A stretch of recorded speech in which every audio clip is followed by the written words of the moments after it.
this zygote is going to undergo a series of cell divisions, and these cell divisions, we are going to, this cell starts undergoing various series of several episodes, billions of cycles of cell division. We are going to see it generating bone cells coming up, mesenchyme, of course. You remember those embryological tissues, or the germ layers, the mesenchyme, the ectoderm, the endoderm, the mesoderm. Basically, those are the mesoderm, the mesoderm, endoderm, and the ectoderm.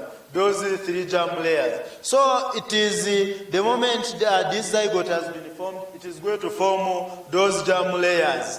As they undergo a series of cell divisions, we are going to see germ layers, of course, forming,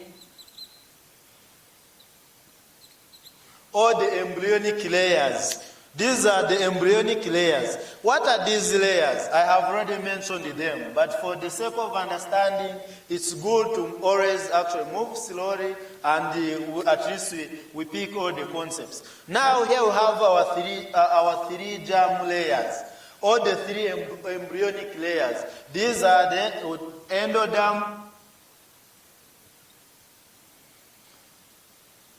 mesoderm, and ectoderm.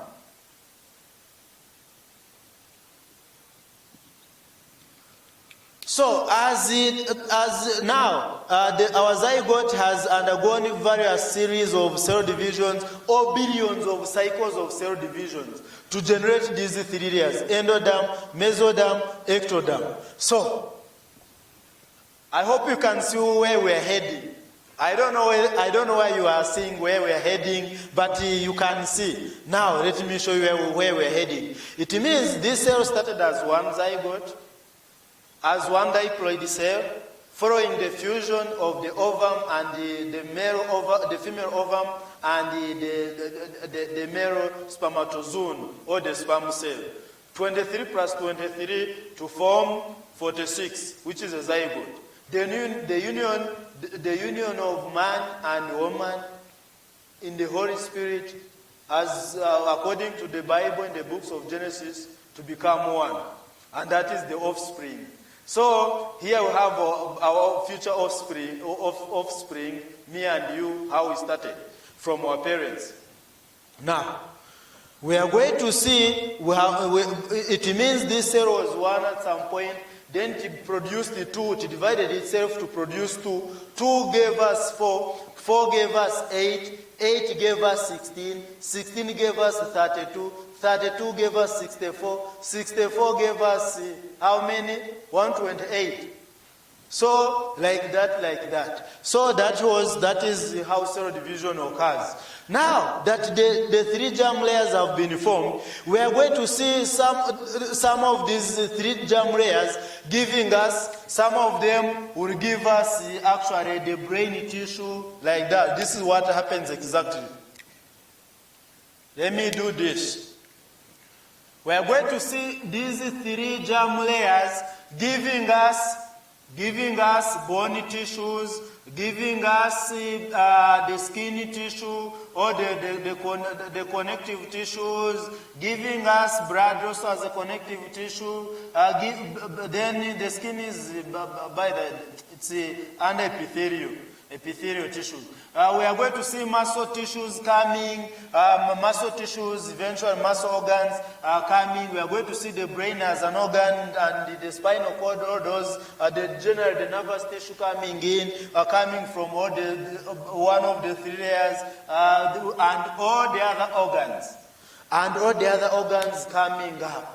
Now, like you can see, these are the three embryonic, or the three germ layers, the endoderm, mesoderm, ectoderm. Of course, they also give us what we call the mesenchyme, and from there, all the body organs, all the body tissues that we have, of course, from the bone cells, as you can see, the bone cells, the skin cells, the skin tissues, the hair, the nails, the blood cells, all the blood types, the cell types that we know, from the red blood cells, the white blood cells, the T lymphocytes, the B lymphocytes, neutrophils, macrophages, all those, they come from one of the three germ layers. But at this point, we are not discussing embryology. It is for the purpose of understanding. The muscle cells come, the brain cells or the nervous tissue cells come, and all the other organs that I have not mentioned, that I have not indicated here. Now, what are these organs made up of? What are these organs made up of? Of course, all these organs are made up of cells. We have bone, for example. When you look at the cells, the cell types when you look at the cell types that we form, when you look at cell types that form the bone cells, we have the osteocytes, osteoblasts, osteoclasts, osteocytes. Those are the three types of bone cells. Then the cartilages, the other bones which look like plastics, which are they are not bones actually. They are structures that are usually part of the bone, or they support the bones. Like for example, my earlobe. My earlobe is made up of the cartilage. Around the bones, you find also the bone having also some part of cartilage. So the cartilages are made up of the chondrocytes. All those are cells. Now, when you look at the skin cells, within the skin cells, you'll find the keratinocytes. You'll find the melanocytes that produce melanin. Keratinocytes produce keratin. When you look at it, we have also other cells, the mast cells in the skin. We have other connective tissue cells, the fibroblasts within the skin that generate the scar tissue when the wound is healing. So all those, the skin also has its types of cells. The hair is also made up of cells. Now when you look at the blood cells, you already know the blood cells.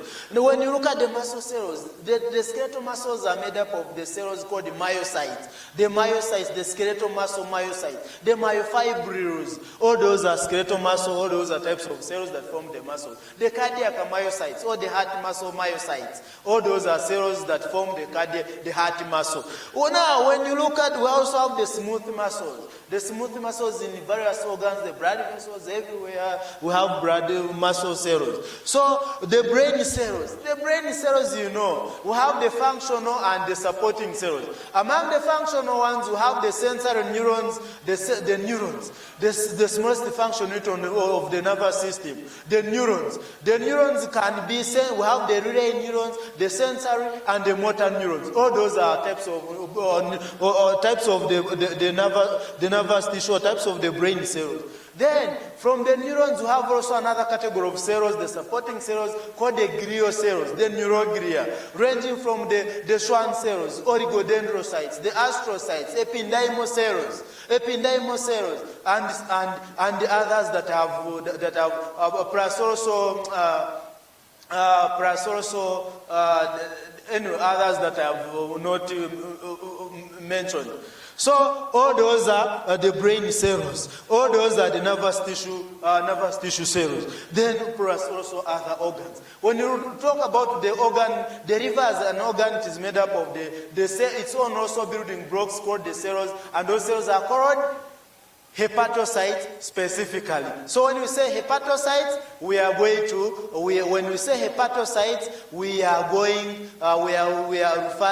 to the liver cells specifically. Now, when it comes to cancer, you are going to see that each and every cancer is named. In most cases, most cancers are named based on their cells of origin. And here we are now. I think for this, allow me to create space at the moment. So when you see this, you should know that our zygote, of course, has replicated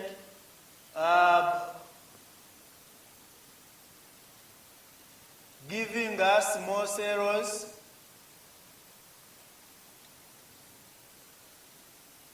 This one also giving us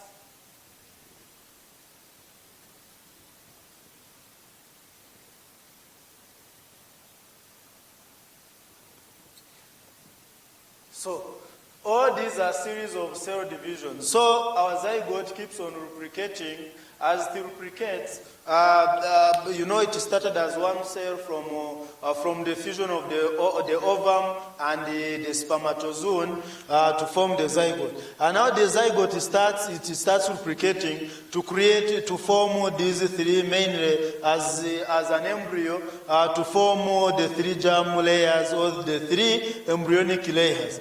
And these three embryonic layers are the ones which give us, because I said that it's a pluripotential stem cell, so it has the capacity to generate all these major three, and these three germ layers, which are endoderm, mesoderm, and ectoderm, they end up giving us all the body tissues, all the body organs that we know. And I say that all the body organs, all the body tissues are made up of cells. And now the cancer that we are going to talk about comes from where? From the cells. And each and every cell that is, of course, that is being replicated, that is developing, is carrying, of course, 46, 46, 46, 46, 46, 46, 46, like that. Except the only cells that do not carry 46 chromosomes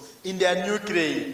If it is one nucleus, it is a nucleus. If there are many, they are nuclei. In plural, they are nuclei. If it is in singular, nucleus. So it is only the germ cells, the only reproductive cells, only the female ova and the male sperms or the spermatozoa. They are the only ones. They are the only cells that carry 23, half the number. All the other body cells have the 46 chromosome number, 46. All the rest of the somatic body cells. Soma refers to the body. Soma, body. So somatic body cells, all the somatic body cells carry 46 chromosomes. Therefore, apart from the gametes, apart from the reproductive cells, all these others that you can see here, they are all diploid cells like the zygote. They are all diploid cells. They all have 46 chromosomes. So it means, like you can see, how much as there are 46, I have all my body cells, all the somatic body cells that are mine, they all have 46. It means I got the 23 pairs from my mother, and also the 23 pairs, the other 23 pairs came from my father. So it means I have half of my genome from my mother, a half of the genome of mine is from my mother, and a half is from my father. So, but they are all under one cell. So in each and every 46 that you see in each and every cell, it means there's the 23s from the father, the 23s from the mother, like that. So that is why, of course, you can't say that maybe if I'm cloned, that's when the offsprings can be exactly like me. And that's why, of course, you cannot be like you cannot look like your father 100% or your mother 100%. It is impossible. Maybe phenotypically it can happen, but genotypically it is impossible. Yeah, maybe when we are cloned, that is when it can happen. But because of this, fusion, fertilization, that's why they will create, there's usually a variation, marked or distinct variations in the offsprings. So this is what happens. Now, as you can see, we are going to start naming most cancers. All the cancers actually are named in the nomenclature of cancers. We are going to see that most of them come from, they have the names that are associated with their tissues of origin, or the tissues, the parent origin, the tissues of origin, or the parent tissues. So that's why. That's why we are going to be hearing such names like that coming in. Now, in order for us to understand cancer furthermore, allow me to now to progress to the next stage so that we all understand what happens in order for cancers to develop. Now that we know where the cells come from, we know where our building blocks come from, we know the bricks, the stones, the gravel, the mortar that build us, we know where those materials come from. Now at this point, let us now have a look at the cancer basics, and we start.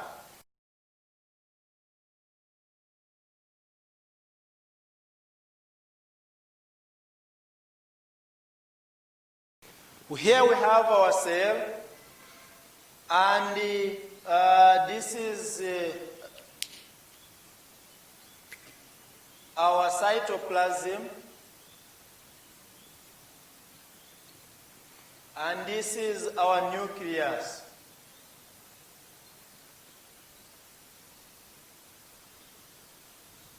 This is our nucleus here, as you can see. This is our cell, the building brick, the building block of our body. This is one cell. So it has, I'm showing you the cytoplasm and the nucleus. So within the nucleus, it's where we have our chromosomes. So within this nucleus, we have the chromosomes.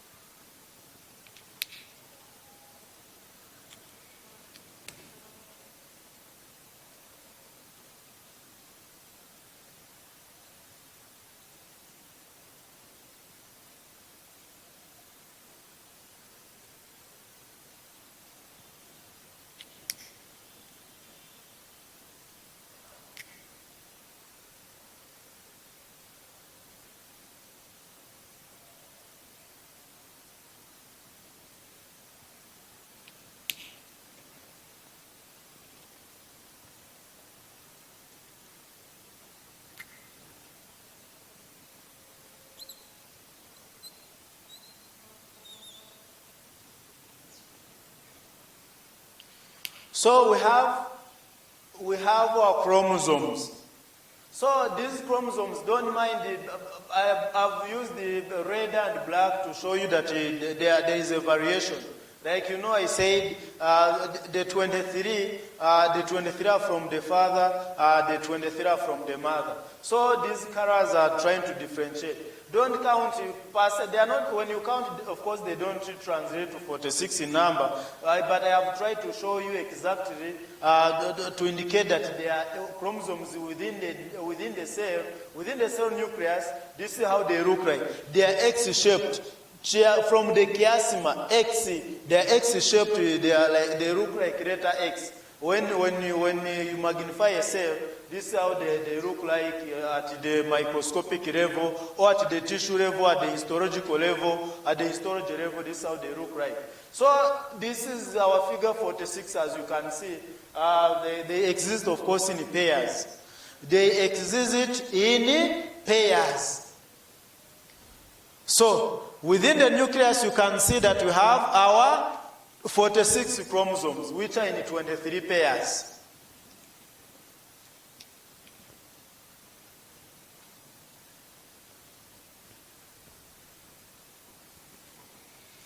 So they are in 23 pairs. Our chromosomes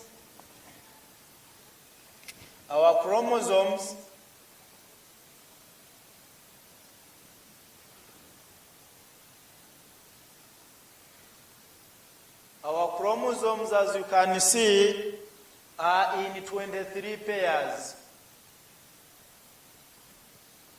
So the 23 pairs, when we are talking in terms of pairs, it means there are 46. A pair, what? So there are 46 in number. Now this is what we have within our nucleus. So the 22 pairs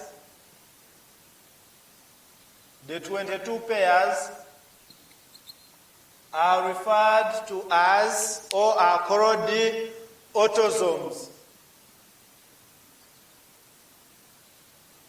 The first 22 pairs are called autosomes. They are the ones which carry the DNA and the genes that code for all the body proteins, that determine all our characteristics, that determine all our behaviors. So these are referred to as the autosomes. Now, the remaining pair, the 23rd pair, is the sex chromosome. The sex. So, as the sex chromosome. So, the one that determines the X. For us males, you know our pair, the sex is called the Y chromosome. For us males, it means all the body cells that I have, all the body cells that are on me, that make up my body. It means the last pair, the one remaining pair, the sex is Y. Then if it is a female, if it is a female, it means that this one pair in her cells, it is X chromosome. That pair is X because this is the one that determines the sex. It means if you get the skin of a female, if you get the bone cells, this means that if I happen to go to the bone of a female and I pick a sample, one cell, and I pick an osteoblast or an osteoclast or an osteocyte, and I pick its DNA and I analyze it, and I will find it means the last pair of this last pair, the 23rd pair, or the one pair of chromosome, which is the pair now, the 23rd pair, it means to be X. It means it will be X. If I pick the liver cells from a female and the hepatocytes from the female, and I pick one hepatocyte and I go to the chromosomal level and I pick the 23rd pair, I will find when that pair it is X, which is for females. Then Y is for males. Then X for females. So the X chromosome is for females, then Y, the last pair, the other 23rd pair, if in males it is Y. Then in females, if it is this pair, it is X. So this is what I'm trying to talk about. So the rest, the 22 pairs are autosomes. These are the ones which determine my skin color, my height, my size, the way I speak, my behavior. So all these 22 pairs, they carry the DNA, and the DNA with all the genes that code all the features, that code for the features, for my features, the way I look, my height, the style of talking, the way I stand, the way I walk, my behavior, my emotions. All these 22 pairs determine each and everything. Then the sex characteristics, because I'm a man, my muscles must be, of course, a bit baruque compared to those ones of the females. My voice should not be soft like that one of females. The way I behave, generally, I'm hairy as a male. All those characteristics are determined by this sex chromosome that I have, the Y, like that. The aggression of us males, testosterone effects, all those are determined by this sex chromosome. In each and every body cell that has the nucleus, and as long as it is on my body as a male, that is how it is. Now we go. Let us continue. Let us proceed. Now, you pay attention once again and we proceed. Now within the nucleus, we have seen that we have chromosomes. Within the nucleus, we have our 23 pairs.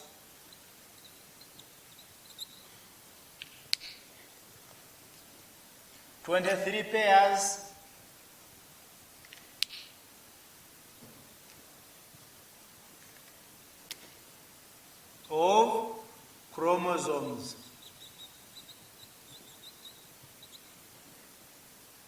This is what we have. Then, like you have already seen, we have the first 22 that determine all characteristics except the sex characteristics or the gender. These are referred to as autosomes.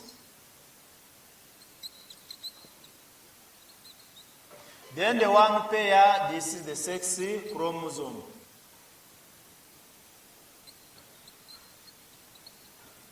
So this is what we have.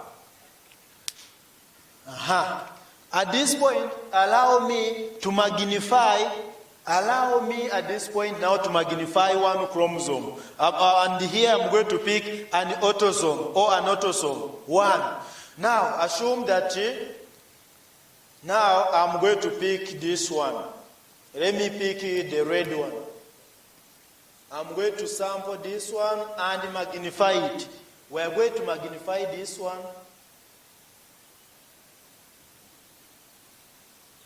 Now, this is what I'm going to draw. It is now being magnified.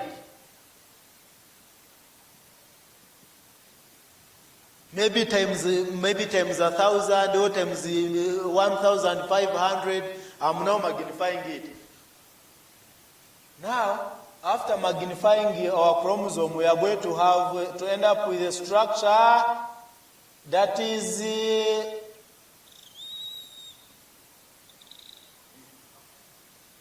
of this nature.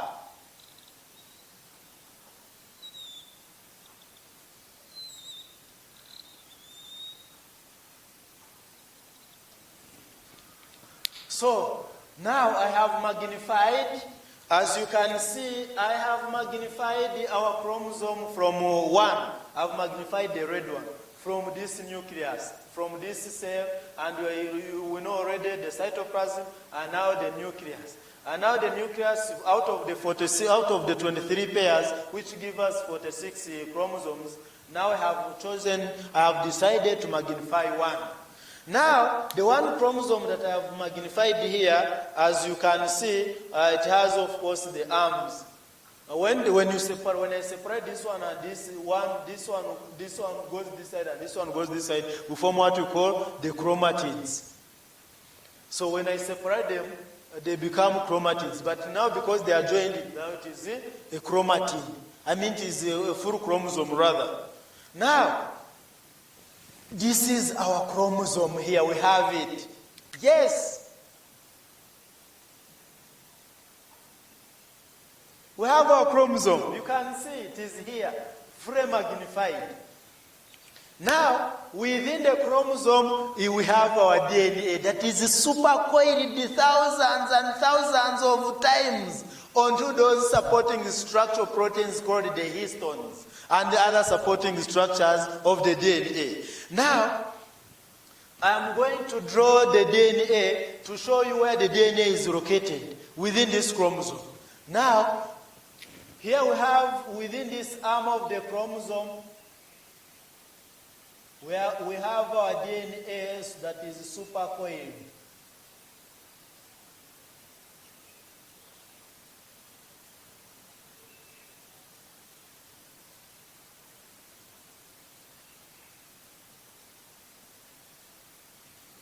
Now this is our DNA that is supercoiled. So this is just a sample. I cannot draw an exact diagram to show you the way it is supercoiled. It's being supported by those structures like the histone protein. Then we are also going to see also in this arm, we are going to have also our chromosome. Our DNA being supercoiled within this chromosome. As you can see.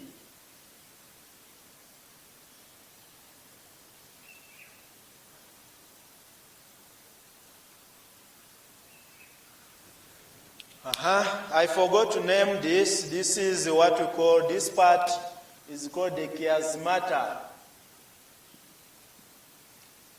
The chiasmata.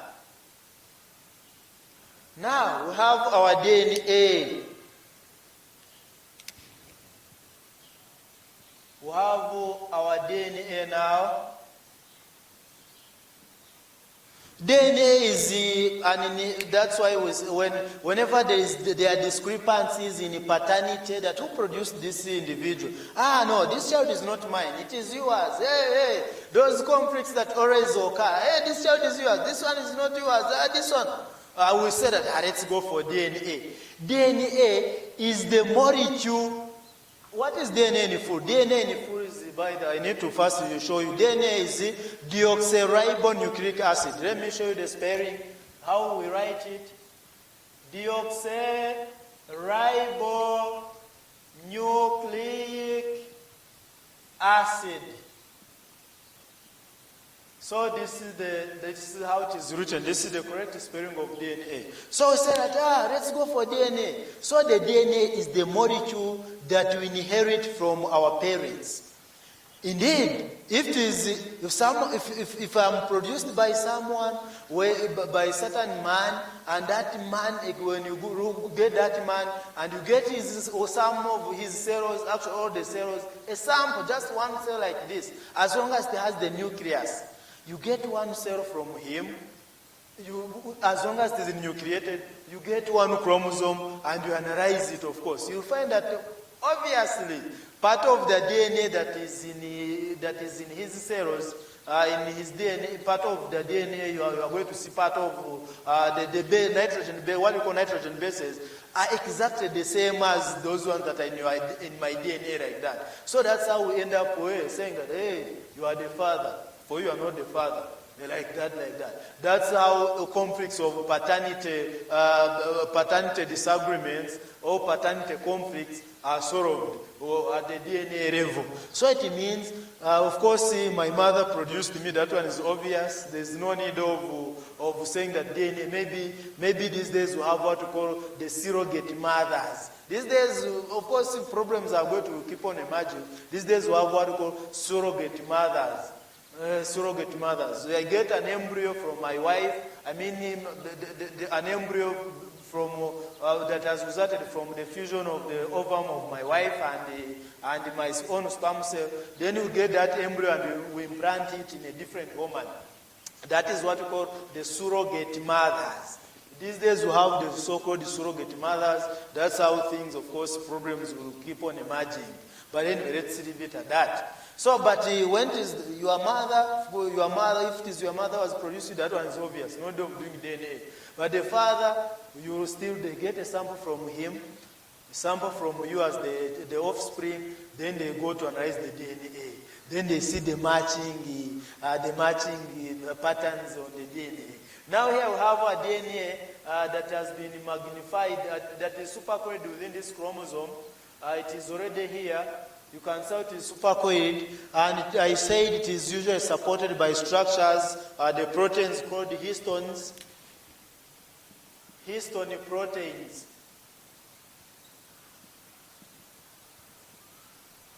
The histone proteins and so many other structures that are found within this chromosome. Now, at this point, we have now known the meaning of DNA. This is the molecule of inheritance. This is the molecule of inheritance. It means it means I personally, I have the DNA, some of the components of my DNA that came from my father, others came from my grandfather, the father of my dad, and also the great-grandfather like that. So they are molecules of inheritance. It means today, if I have a problem, a genetic mutation at my DNA level, it means that genetic mutation, as I produce, I transfer that abnormality to my children. My children also produce and also transfer the same abnormality to their children. Their children to their children, from my children to grandchildren, then great-grandchildren, like that. So you find that the whole generation that is originating from one parent is having a common disease or a common genetic mutation, a common genetic disease. So that is what happens. So when there is a mutation. So that is how we keep on inheriting the DNA. So when you say DNA, this is a molecule of inheritance. We inherited it from our great-grandparents. And we are still also transferring it to the next generation of our offsprings like that. So that is what happens. Of course, the other molecules, the nucleic acids, like the ribonucleic acid, but at this point, we are looking at the super molecule of inheritance, which is the DNA. The DNA deoxyribonucleic acid.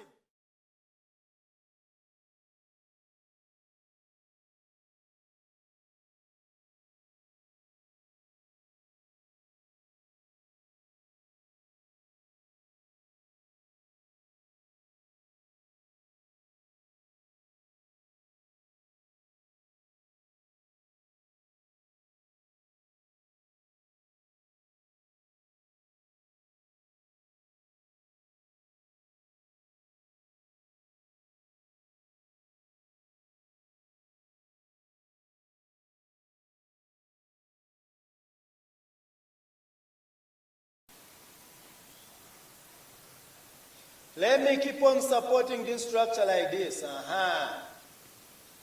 Here now, I'm now convinced. Now let us pick this arm of, now we are going to pick this arm of the chromosome and we magnify it. Now, let me now pick it. Let me pick now this arm of the chromosome and I magnify it using, let's assume that this is our microscope, this is our electron microscope, this is our lens, but of course a lens cannot carry out this kind of magnification. A lens is too inferior and weak. But of course even a microscope